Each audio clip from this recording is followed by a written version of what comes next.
Señor y pedirle que Él nos entregue su palabra. Señor que estás en los cielos, te damos las gracias por el privilegio que nos concedes de estar reunidos y poder invocar tu nombre para rogarte que envíes tu palabra, ya que tú, Señor, eres quien nos ilumina, nos guía, nos sustenta y además, Señor, nos instruye para que podamos conocer tus caminos y andar, Señor, siempre en lo que es tu voluntad. Te rogamos por las personas que todavía no te conocen, para que puedas redimirles, añadirles a tu iglesia, para gloria de tu nombre. Todo esto, Señor, te lo rogamos por Jesucristo, nuestro Salvador. Amén y amén. Hermanos, vamos a abrir la palabra del Señor y en esta ocasión lo haremos en el Evangelio de Marcos. Vamos a buscar el capítulo número 13. En la última oportunidad completamos el capítulo 12 y ahora vamos a iniciar con el capítulo número 13.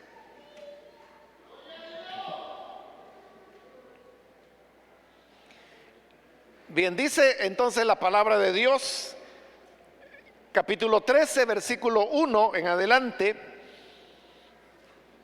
cuando salía Jesús del templo, le dijo uno de sus discípulos: mira, maestro, qué piedras, qué edificios. ¿Ves todos estos grandiosos edificios?, contestó Jesús. No quedará piedra sobre piedra, todo será derribado. Más tarde estaba Jesús sentado en el monte de los Olivos frente al templo. Y Pedro, Jacobo, Juan y Andrés le preguntaron en privado: dinos, ¿cuándo sucederá eso? ¿Y cuál será la señal de que todo esto está a punto de cumplirse? Tengan cuidado de que nadie los engañe, comenzó Jesús a advertirles. Vendrán muchos que usando mi nombre dirán: yo soy, y engañarán a muchos. Cuando sepan de guerras y de rumores de guerras, no se alarmen. Es necesario que eso suceda, pero no será todavía el fin. Se levantará nación contra nación y reino contra reino. Habrá terremotos por todas partes. También habrá hambre.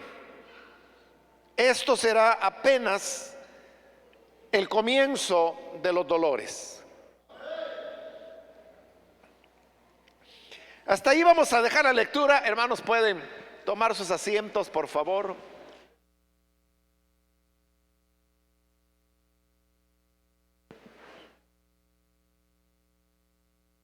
Hermanos, hemos estado en las últimas semanas cubriendo lo que es el capítulo 12 de este evangelio, en el cual lo que encontramos fue que el Señor Jesús estuvo discutiendo con los diferentes grupos religiosos que en esa época había dentro del judaísmo.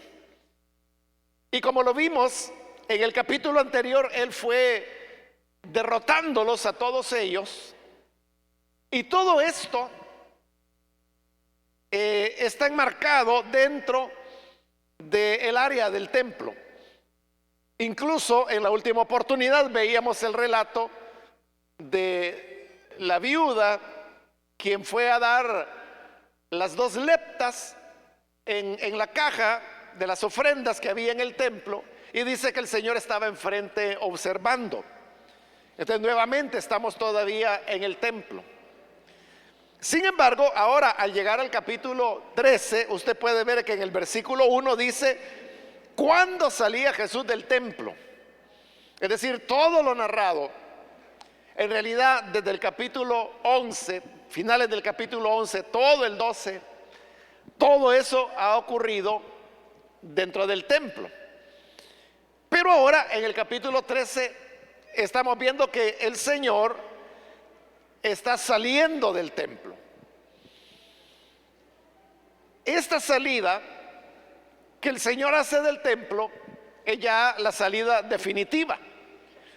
Porque si bien es cierto que todo el capítulo 13, el tema que el Señor está desarrollando es la pregunta que los discípulos le han hecho y que acabamos de leerla, cuando le preguntan cuándo va a ser la destrucción del templo que el Señor les anuncia. Y la respuesta es todo el capítulo 13. Entonces, aunque está hablando del templo, en realidad el versículo 1 dice que el Señor ya ha salido de él. Y no vuelve a mencionarse en el Evangelio otra oportunidad en que el Señor haya vuelto a entrar al templo. Entonces, lo que tenemos es que el Señor sale del templo, pero se está tratando de una salida definitiva. Es decir, Él no va a volver a entrar al templo. Pero me voy a adelantar un poco para poderle transmitir el simbolismo que esto tiene. En el versículo 1 acabamos de ver: salía Jesús del templo. Ahora en el versículo 3 dice: más tarde, y uno aduce pues que más tarde de que él salió del templo, estaba Jesús sentado en el monte de los olivos frente al templo. Es decir, él salió del templo y se fue enfrente al monte de los olivos, subió al monte de los olivos, y sentado en el monte de los olivos es que él va a pronunciar lo que es el capítulo 13, que nosotros lo conocemos porque es el título que algunas Biblias le dan el sermón profético. Y es cierto que este sermón tiene elementos proféticos, pero también tiene elementos apocalípticos. Algunos también afirman de que no solamente es un sermón con elementos proféticos y apocalípticos, sino que también es un sermón del género testamento. Testamento era un género más que todo escrito, pero que en este caso es verbal porque el Señor lo está pronunciando. Y básicamente es lo que nosotros entendemos por un testamento. Solo que nosotros limitamos el tema del testamento a cuestiones de patrimonio, propiedades, cuentas bancarias, cosas así. Pero testamento no necesariamente es solo de bienes. Hay testamentos de carácter cultural, hay testamentos de tipo artístico, hay testamentos de vidas de personas.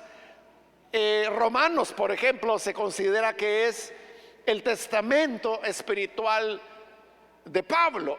Él ni siquiera menciona el tema de su muerte en toda la carta, pero es evidente que él lo que está entregando es lo que había enseñado toda su vida, y por eso es un testamento de tipo espiritual. Entonces, dentro de ese tipo de género es que el Señor se pronuncia aquí en este capítulo 13. Que dicho sea de paso, hermanos, quiero decirles que este es el sermón más extenso, más largo que registra el Evangelio de Marcos. Pero no solo es el más extenso, sino que es el que tiene más coherencia. Porque en este evangelio hemos encontrado otros sermones más pequeños que el Señor pronuncia, pero que uno advierte en esos otros sermones que son elementos y dichos que el Señor dijo en diferentes lugares y en diferentes momentos, y que luego el redactor o los redactores los juntaron y así hicieron piezas más extensas.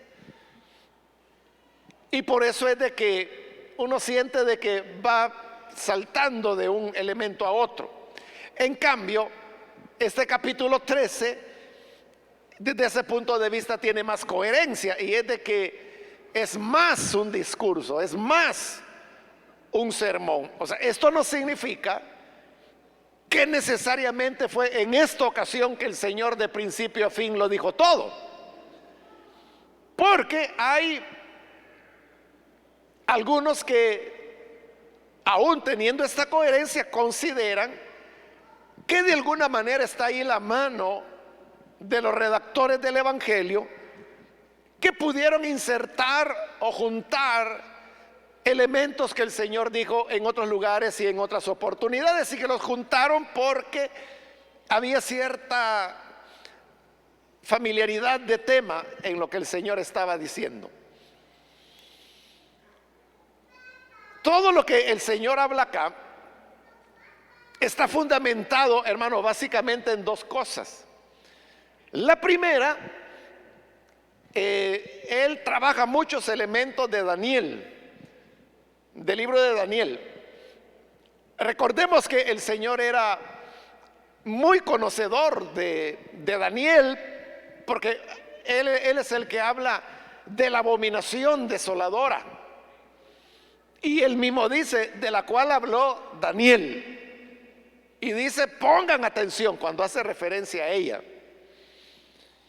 Pero no es la única referencia, bueno, es una mención directa que él hace, porque él dice, Daniel habló de esto. Pero hay más elementos, como ahora mismo lo vamos a ver, que hay conceptos que el Señor toma de Daniel y los reformula. Esa es la gran fuente del Señor para decir lo que está diciendo. El otro elemento, la otra gran fuente, es la historia. Él se basa en lo que ha sido la historia de Israel y particularmente de Jerusalén. Porque cuando él habla, por ejemplo, y lo vamos a ver eso más adelante, él habla del sitio de Jerusalén. Cuando vean a Jerusalén rodeada de ejércitos, entonces huyan. Eso es exactamente lo que ocurrió en época de Jeremías, que Jerusalén fue rodeada de ejércitos, y lo que Jeremías decía es lo mismo que el Señor está diciendo a sus discípulos.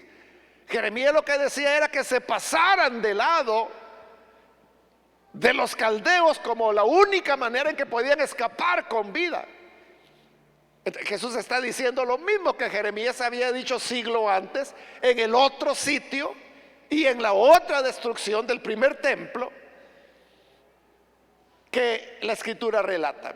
Entonces esas son las dos grandes fuentes del Señor, y por supuesto él lo mezcla con elementos apocalípticos, que también era un género literario, ¿verdad? Y tenemos un libro completo de género apocalíptico que es Apocalipsis, precisamente, en donde hay una serie de elementos establecidos y que no son solo del libro de Apocalipsis, sino que era común al género apocalíptico. O sea, hay muchos Apocalipsis, muchos libros que, si usted tiene la curiosidad, se pueden adquirir. Es un libro solo de libros apocalípticos, más o menos del grueso de la Biblia.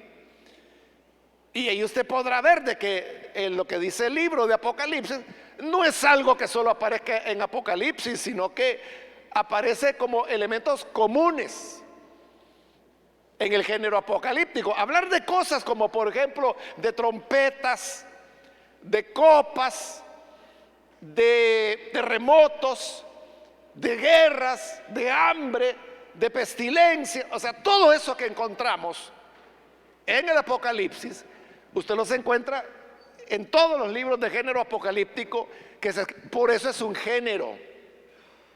Y el Señor está tomando elementos apocalípticos para introducirlos en este sermón, que realmente el sermón lo que está diciendo, hermanos, es que Dios rechaza el templo.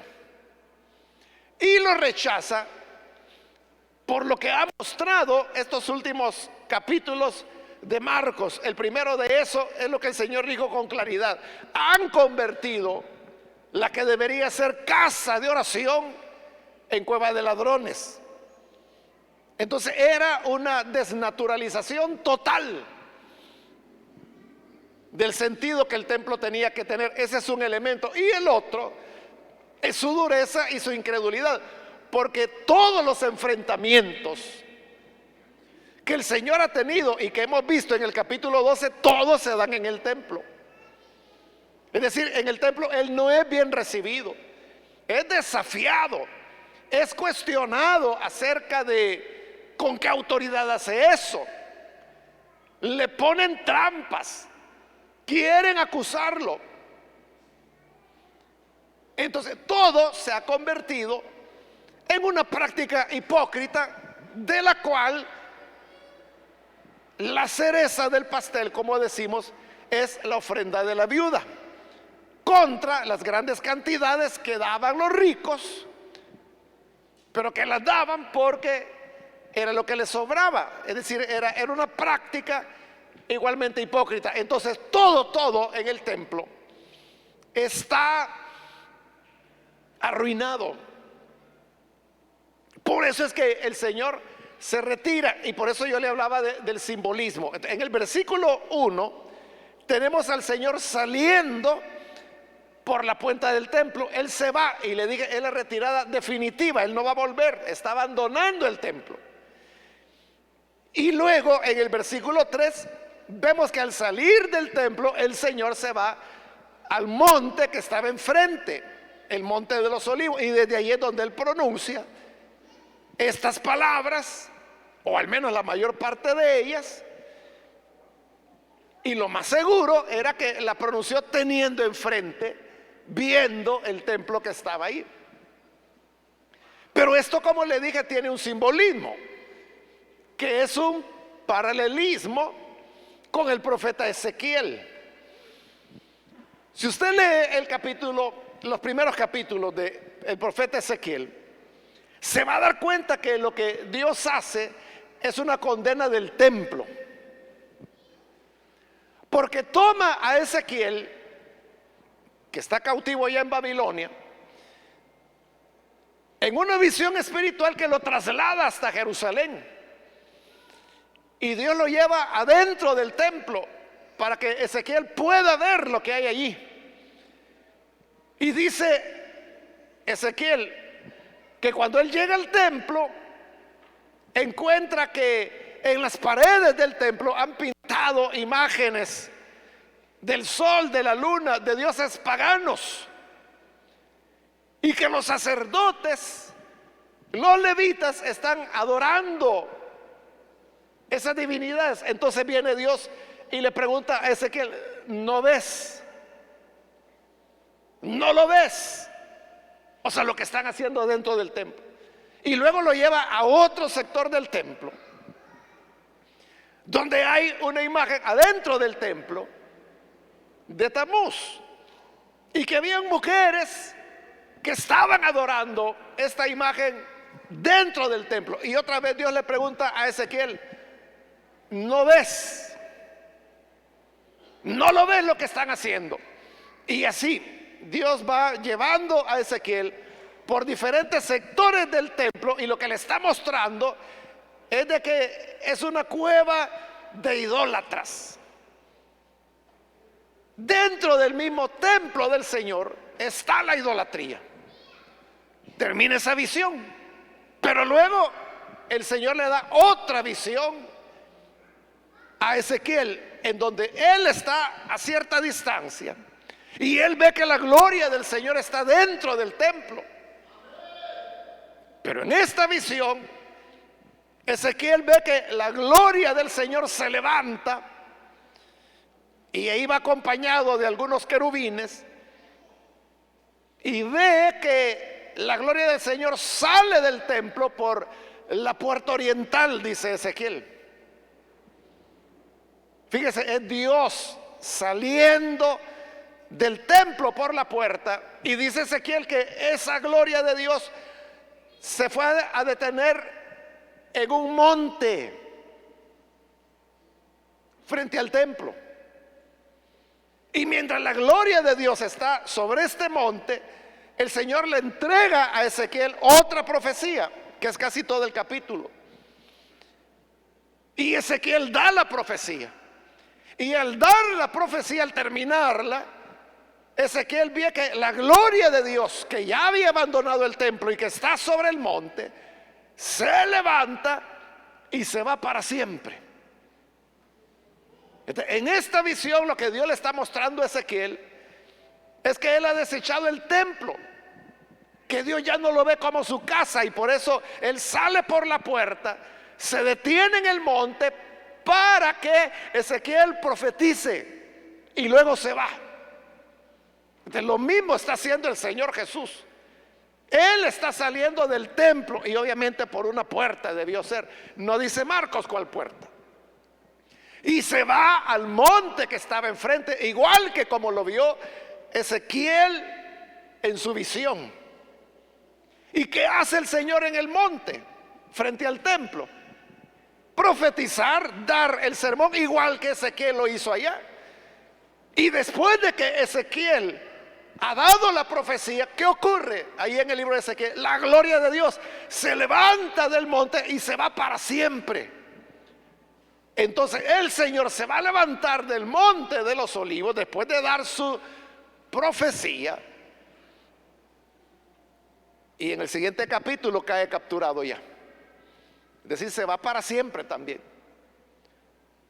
Entonces ese paralelismo nos está explicando, o nos está dando a entender, que el Señor Jesús lo que está expresando es que Dios le ha cerrado la puerta a ese templo, a ese edificio. Por eso vea, volvemos al versículo 1. Salía Jesús del templo, y uno de sus discípulos, no sabemos quién, le dijo: mira, maestro, qué piedras, qué edificios. Sabemos que los discípulos del Señor eran galileos, de allá es de donde venían, y habían llegado a Jerusalén por seguir al Señor.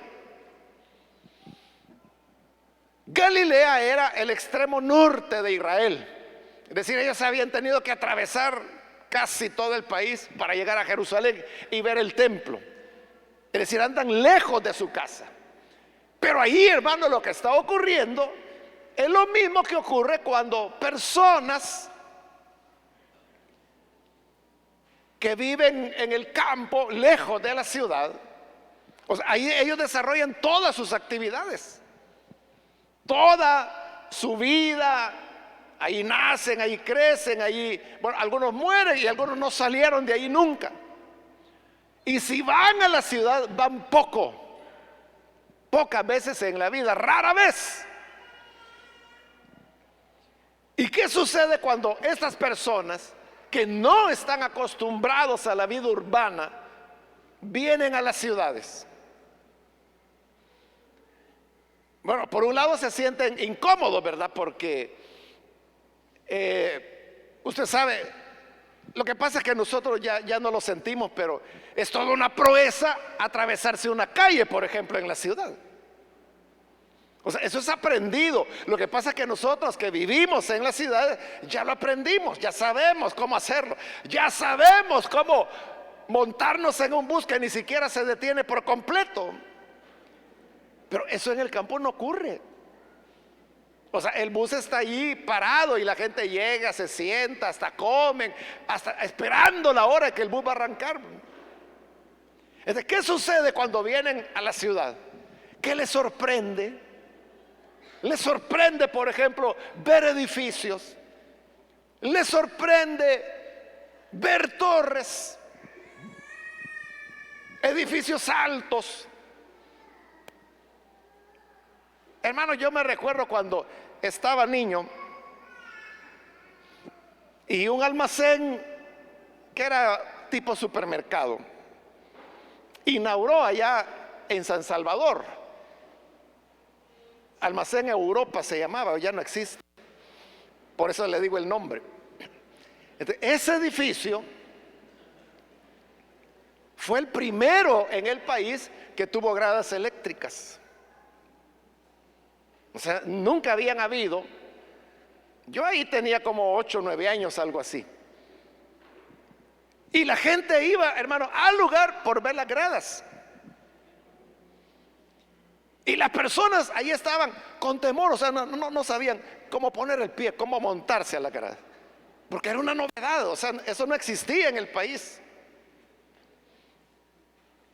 Era un edificio de varios pisos, entonces todos los pisos de arriba eran departamentos, ropa de niño, ropa de hombre y así. Y en el sótano era el supermercado. Ese fue el primer supermercado, por lo menos que yo supe, no sabría decirle. De las gradas eléctricas estoy seguro que esas fueron las primeras. Pero por lo menos yo, ahí es donde por primera vez yo vi que uno podía caminar por el pasillo de un supermercado y uno agarrar los productos que uno quisiera. O sea, lo que hoy todos hacemos en los supermercados. Pero no era así, eran abarroterías las que habían. Y entonces usted llegaba a la abarrotería y le decía a la niña Irma, mire, deme 2 libras de azúcar. Y ella iba, las agarraba y se las entregaba y usted las pagaba. Pero ahí es la primera vez cuando usted podía caminar entre los pasillos. Y ahí es donde por primera vez yo también vi los carritos que hoy tienen todos los supermercados. Pero ahí es la primera vez que yo lo vi. Entonces, todo eso era una novedad para los que vivíamos en la ciudad. Ahora imagínense, si hubiera venido una persona del campo, la primera impresión era ver un edificio que yo no recuerdo, tenía 4, como 5 pisos, algo así. Solo ver eso lo hubiera dejado admirado. Ya no se diga ahora, hermano, en esta torre que están por inaugurar allá en San Salvador, que tiene 32 pisos de altura, es la torre más alta del país. ¿A quién no le va a impresionar eso? Eso fue lo que ocurrió. El templo era el edificio más grande que había en Jerusalén. Entonces, cuando llegan los discípulos, que ya le dije que todos eran galileos, quienes o nunca habían llegado ahí o rara vez en su vida habían visto el templo, entonces les impresionaba tanto. Entonces es como, imagínenlo, es como un campesino sorprendido viene y le dice: Señor, mira, maestro, qué piedras, qué edificios. Si en Galilea, hermano, lo más grande que había eran las casitas en las cuales vivían, y ahora están frente a esta obra monumental, gigantesca. ¿Cómo no se iban a sorprender? Entonces, y como Jesús también es de Galilea, pero el Señor no se impresiona, sino que dice en el 2: ¿ves estos grandes edificios del templo? No quedará piedra sobre piedra, todo será derribado. Entonces, aquello que el discípulo quería verle o darle a entender al Señor como una gran expresión del amor de su pueblo, que le había construido tremendo edificio, el Señor lo rechaza por completo y dice: no va a quedar piedra sobre piedra, porque a Dios no se le puede contentar ni satisfacer, hermanos, con edificios, con grandes paredes, con grandes auditorios. A Dios lo que le interesa es el corazón de las personas que llegan a esos lugares. Eso es lo que le impresiona a Él. Como le impresionó al Señor no los grandes edificios, sino una mujer pobre y viuda, que todo su sustento lo dio como ofrenda para el Señor. Eso es lo que le impresionó al Señor. No le impresionó los ricos dando grandes cantidades, pero que él sabía que era lo que le sobraba. Entonces Dios no seguía por apariencias. Y era tanta la hipocresía y la incredulidad que había dentro del templo que el Señor lo ha desechado totalmente. Esta es la palabra final, es la sentencia del juez del universo. No quedará piedra sobre piedra, todo será removido. Esa expresión de que el templo será destruido se encuentra repetidas veces en los evangelios y aún en el libro de los Hechos. Aquí en Marcos, esta es la primera vez que aparece, pero va a aparecer otra vez más en el capítulo 14 y otra vez más en el capítulo 15. Recuerde, cuando el Señor es juzgado, esa es una de las acusaciones que le dicen: este dijo, destruiré este templo y en 3 días lo levantaré.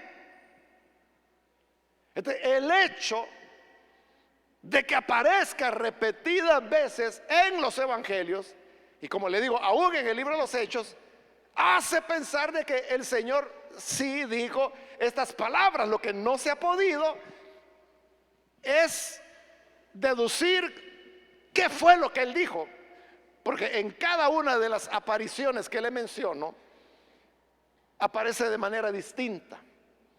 Es decir, tiene tantas variaciones. Siempre es el tema de la destrucción del templo, pero expresado de diversas maneras, de tal forma que uno no puede sintetizar y decir lo que el Señor pudo decir es esto, porque estos son los elementos comunes de todas las menciones que aparecen en los evangelios y en Hechos de los Apóstoles. Pero algo tuvo que decir el Señor, y lo más probable es que no fue una vez, lo dijo varias veces, que el templo sería destruido.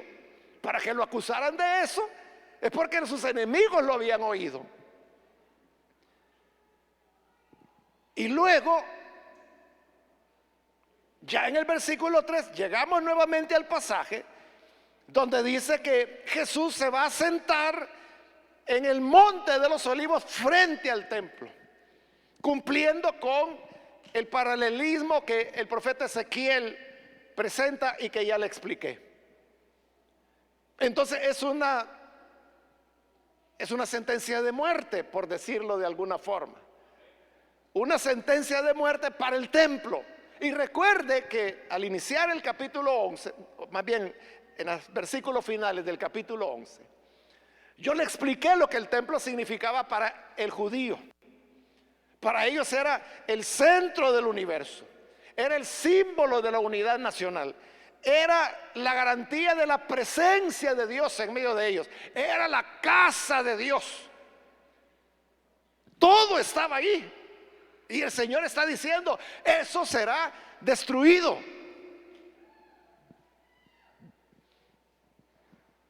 Ezequiel habla también de la destrucción del templo, pero recuerde, los últimos capítulos de Ezequiel son una descripción del templo futuro, de cómo va a ser. Es decir, Ezequiel habla de una destrucción del templo y de la reconstrucción de un nuevo templo. Jesús no habló de nuevo templo, solo de su destrucción, que todo sería derribado. ¿Y sabe por qué el Señor ahí se distanció de los profetas?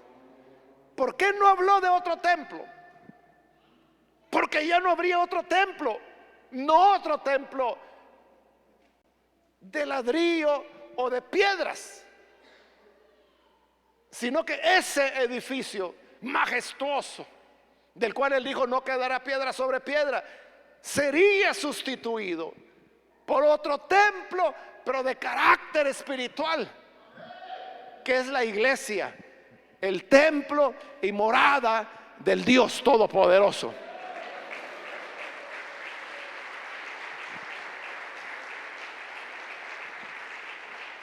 Nosotros somos el nuevo templo. Y como Moisés lo dijo, que solo habría un único lugar de adoración. No dos, no tres. Por eso él no habló de reconstrucción de templo. Y por eso es que no hay otro templo. Al menos mientras la iglesia esté sobre la tierra, no habrá templo en Jerusalén.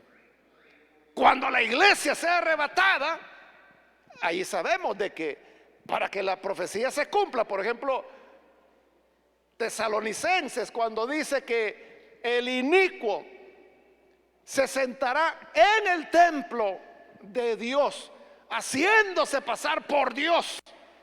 Tiene que haber un templo para que eso se cumpla. Pero para entonces la iglesia ya no estará. Hoy por hoy nosotros somos el templo del Señor, la iglesia del Señor.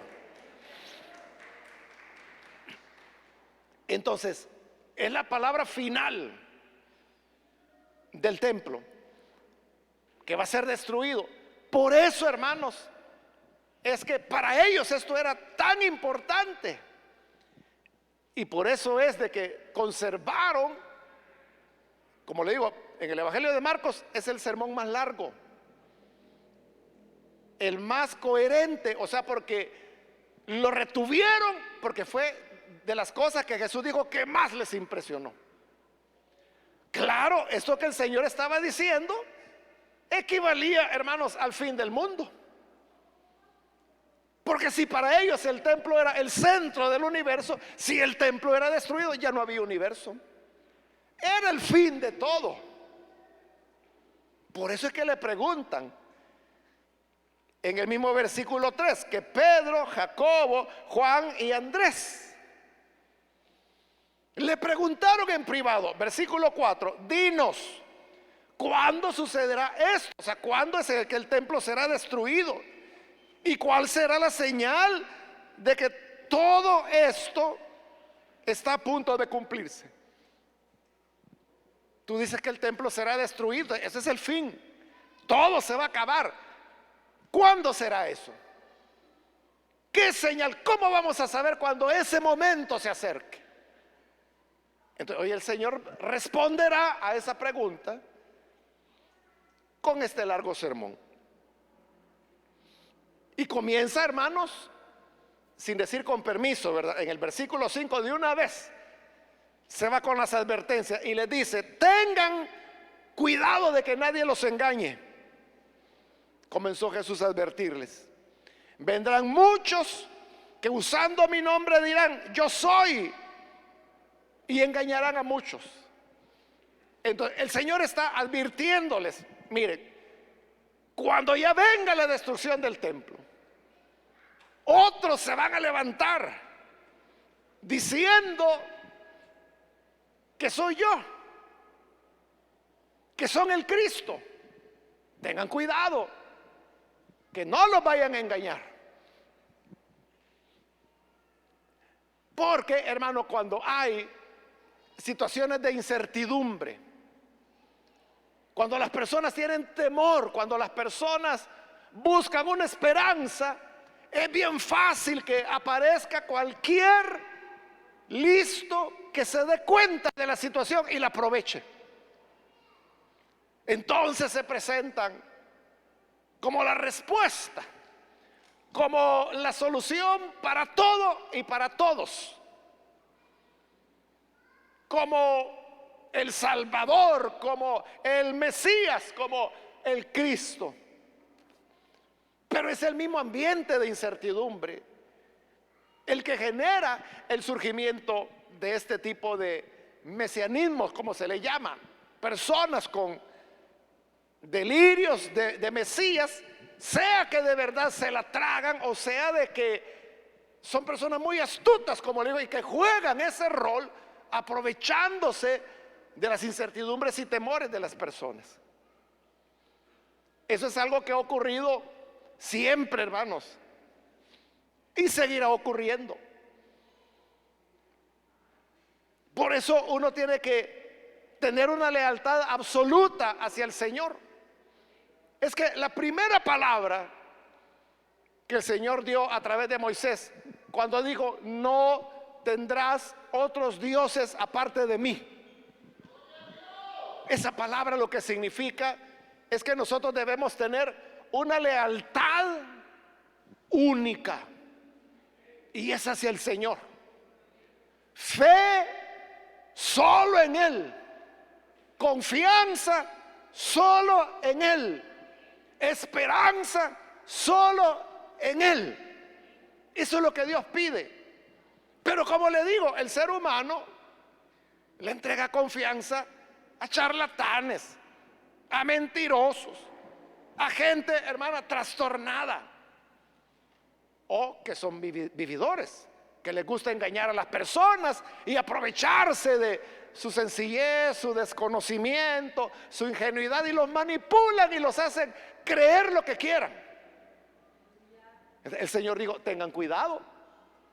Pero al decir tengan cuidado, hermano, no es de que uno tenga un cuidado en el sentido, entonces yo tengo que saber mucho de todo para que no me engañen. Entonces yo tengo que prepararme, estudiar para que no me engañen. O sea, no en ese sentido, sino que al decir tengan cuidado es: ¿a quién son fieles ustedes? Es que una persona pudiera ser desconocedora. Hace poco, hermanos, se dio a conocer un estudio en nuestro país, y el estudio refleja de que más de la mitad, la mayor parte de salvadoreños, su grado de escolaridad llega hasta 7º grado. Es decir, somos uno de los países con menos educación formal. Entonces, tenemos un pueblo, una gente muy sencilla. O sea, que no conocen casi nada de nada. Entonces pueden creer cualquier cosa. Vaya, pero eso no es problema. No es problema si uno tiene claro cuál es, quién es la persona a la cual uno debe fidelidad y confianza absoluta, que es el Señor. Entonces, si uno está claro de eso, hermano, uno podrá no saber nada de economía, nada de sociología, nada de leyes o de cualquier otra cosa. Uno pudiera, hermano, quizás no tener ni 7º grado, sino que quizás 0, ni a kinder fue. Pero si uno entiende de que hay, como dice Pablo, aunque hayan otros dioses y otros señores, para nosotros esa convicción de que para nosotros solo hay un Dios y un Señor, Jesucristo. Si tenemos esa claridad y si la practicamos, porque no es solo decir amén y luego anda creyendo en el diablo, sino que se trata de verdad vivirlo, que no hay otro sino que Jesús. Entonces, si yo tengo esa fidelidad, esa entrega, no me van a engañar. Nadie me va a quitar, y ni yo voy a compartir la confianza que solo le debo a Jesús y no le debo dar a nadie más.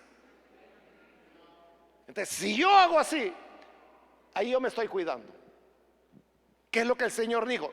Tengan cuidado, que nadie los engañe. Entonces, ¿cómo podemos inmunizarnos del engaño? Siendo leales al Señor, creyéndole a Él, siguiéndolo a Él, poniendo nuestra esperanza en Él, confiando en Él, creyendo a la palabra de Él y de nadie más.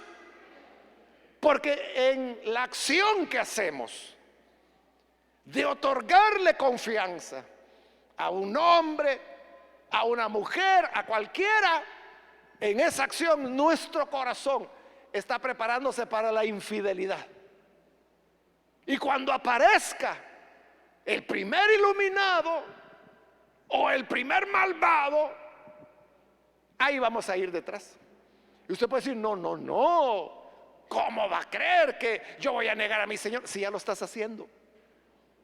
Si tú no muestras una fidelidad exclusiva para Él, ya te estás preparando para ser de los engañados. De eso es que el Señor está hablando. Y luego dice en el versículo 7: cuando sepan de guerras, de rumores de guerras, no se alarmen.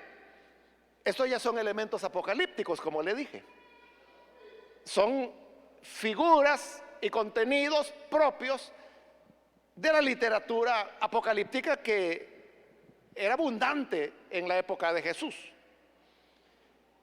Guerras, rumores de guerras, no se alarmen. Es necesario que eso suceda, pero todavía no es el fin.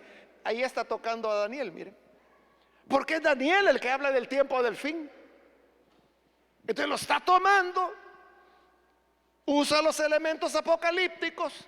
Entonces, como Señor, Jesús lo que está viendo es que la historia se está repitiendo, que aquella infidelidad que en época de Jeremías llevó a la destrucción de Jerusalén y del templo,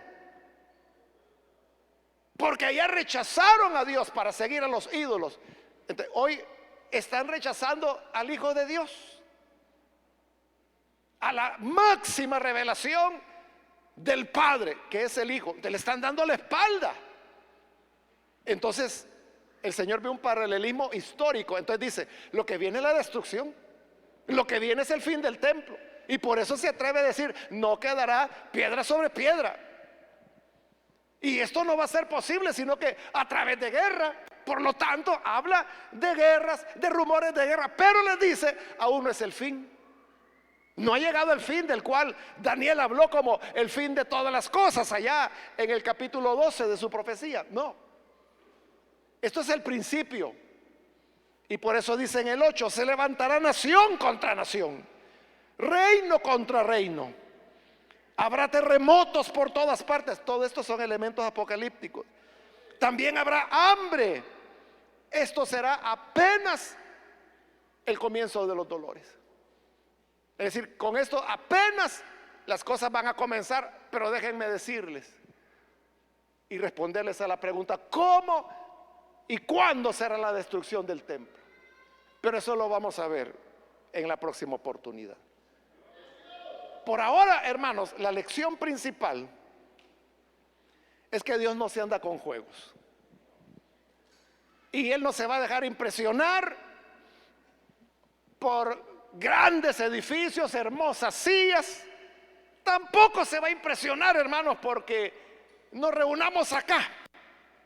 A Él lo que le impresiona son los corazones sencillos, que de verdad lo aman a Él con todo el corazón, con toda la fuerza.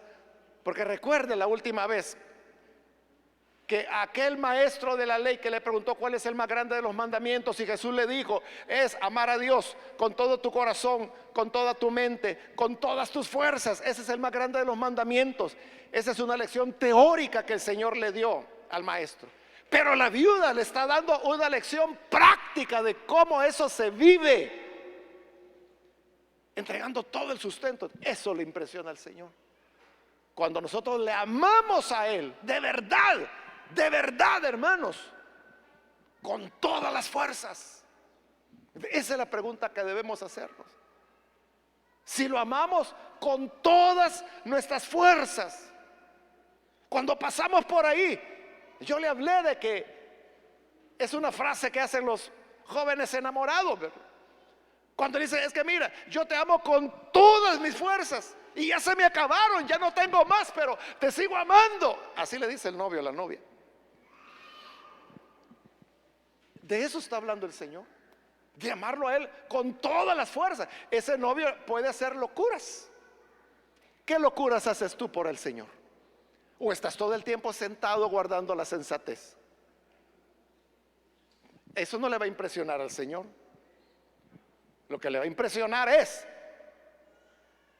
las obras de amor, los hechos reales que demuestran que de verdad creemos que Él es el Salvador y el único Salvador, y que todos los demás que vengan son engañadores y mentirosos. Vamos a cerrar nuestros ojos y vamos a orar. Y antes de hacer la oración, yo quiero invitar, si hay con nosotros algún amigo o amiga que aún no ha recibido al Señor Jesús, pero usted ha escuchado hoy la palabra y a través de ella se da cuenta de la importancia de recibir al Señor como el único Salvador. Es que es así. Debe ser una fidelidad exclusiva, dedicación entera a Él. Nuestro corazón no puede estar dividido. Uno no puede decir con la ayuda de Dios y de menganito o de fulanito. Eso es infidelidad. Es si Dios quiere, haremos esto y lo otro. Y si no quiere, aunque mengano y sutano quiera, no va a pasar nada. Entonces nuestra fidelidad entera es para Él. ¿Hay alguien que hoy quiere recibir a Jesús para tenerlo así como Señor único de su vida? Si usted quiere hacerlo, ahí en el lugar donde está, le invito para que levante su mano en señal de que desea tomar esta decisión, y con gusto vamos a orar por usted. ¿Hay alguna persona que lo hace? Puede levantar su mano en este momento. Venga, queremos orar. O si hay algún hermano que se alejó del Señor, también es el momento para reconciliarse. Si necesita hacerlo, póngase en pie y vamos a orar por usted.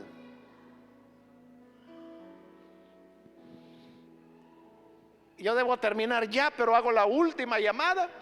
Si hay alguien que necesita recibir a Jesús o reconciliarse, indíquenos levantando su mano y vamos a orar inmediatamente.